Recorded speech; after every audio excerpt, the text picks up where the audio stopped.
एक पशुपति व्रत होता है और वो व्रत ऐसा है कि उस व्रत को 5 सोमवार करना चाहिए, कोई से भी 5 सोमवार, जिसमें तुम्हारी मर्जी पड़े। ऐसा कौन सा काम है जो पशुपति व्रत से नहीं हो सकता? जब पशुपति अस्त्र मात्र भगवान राम के तरकश में रखे होने पर लंकाधिपति रावण के प्राण निकल सकते हैं, तो जीवन का वो कौन सा सुख है जो पशुपति व्रत से प्राप्त नहीं हो सकता? बस उसका नियम है, 5 सोमवार करो,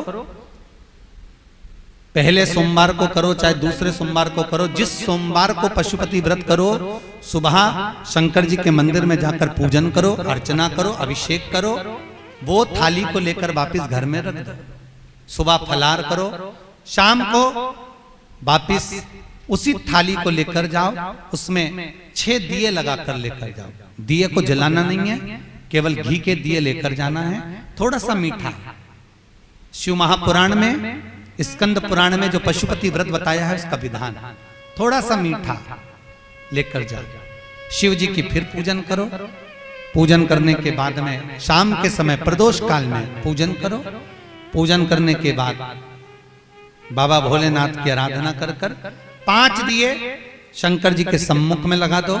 जो मीठा लेकर गए हो उसके 3 हिस्से कर दो, 2 हिस्से मंदिर में चढ़ा दो, 1 हिस्सा और 1 दिया थाली में रखकर पूजन करने के बाद वापिस लेकर आ जाओ। घर के दरवाजे की देहली पर राइट हैंड में सीधे हाथ पर जो दिया लेकर आए हो उस दिए को जला दो और अंदर जाकर जो प्रसाद लेकर आए हो 1 हिस्सा उसको पाकर फिर भोजन प्रसाद ग्रहण कर लो।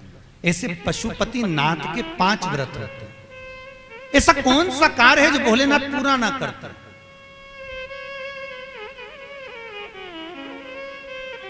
कौन सा?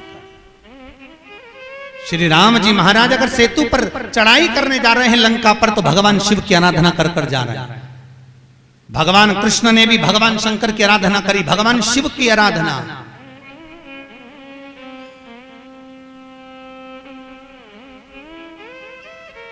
शिव अर्चना। मेरे वेंकटेश भगवान तिरुमाला के शिखर पर अगर तिरुपति बालाजी विराजमान हैं, तो पहले उन्होंने भगवान शिव जी से पूछा कि हम यहां बैठकर तप करना चाहते हैं, आ जाएं? भगवान शंकर ने कहा आओ और तिरुमाला के शिखर पर बैठकर तप करो, साधना करो, आपकी मर्जी पड़े वैसे निवास करो। मेरे हरि, मेरे तिरुपति नाथ, मेरे बालाजी, मेरे वेंकटेश भगवान कहते हैं, मेरे नारायण कहते हैं, भोलेनाथ हम यहां तप करेंगे और दुनिया के लोग आएंगे तो क्या होगा? शंकर भगवान ने कहा चिंता मत करो, आप तिरुमाला के शिखर पर बैठकर तप करना, मैं कपिलेश्वर महादेव के रूप में बैठकर तुम्हारी रक्षा करूंगा। अगर आप तिरुपति गए होगे तो आपको मालूम होगा, ऊपर तिरुमाला में मेरे नारायण हैं, तो नीचे कपिलेश्वर महादेव में मेरे शंकर बैठकर रक्षा कर रहे हैं। नाथ द्वारा चले जाओ। जब श्री जी बाबा के ऊपर आक्रमण किया गया, भोलेनाथ जी के ऊपर जब श्रीनाथ जी के ऊपर जब आक्रमण किया गया, गोवर्धन नाथ जी की मूर्ति को खंडित करने का जब भाव आया, तब ब्रजवासियों ने शंकर भगवान को घास के पूले में दबाकर बैलगाड़ी में लेकर रात की रात भाग गए। और श्रीनाथ जी को लेकर जब भागे, सब दूर घूम लिए, श्री जी बाबा को कहां रखें, श्रीनाथ जी को कहां रखें। तब सब दूर घूमने के बाद मेवाड़ की भूमि में जब पहुंचे, तो शंकर भगवान से श्री जी बाबा ने कहा भोलेनाथ अब आप बता दो हम कहां रहे, बार बार घूम रहे हैं, कहां जाएं हम, किस जगह?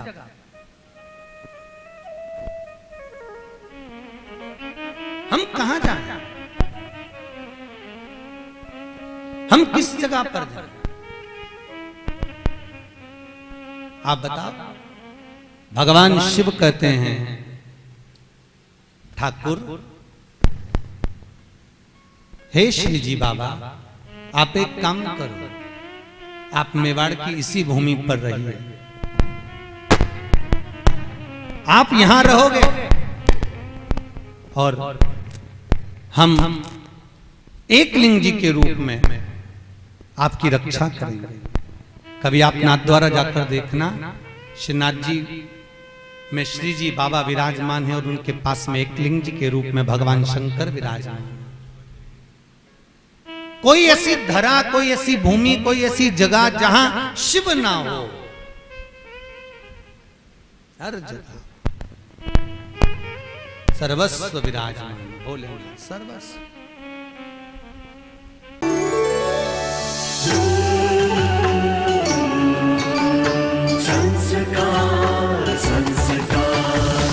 संस्कार, द चैनल ऑफ इंडिया।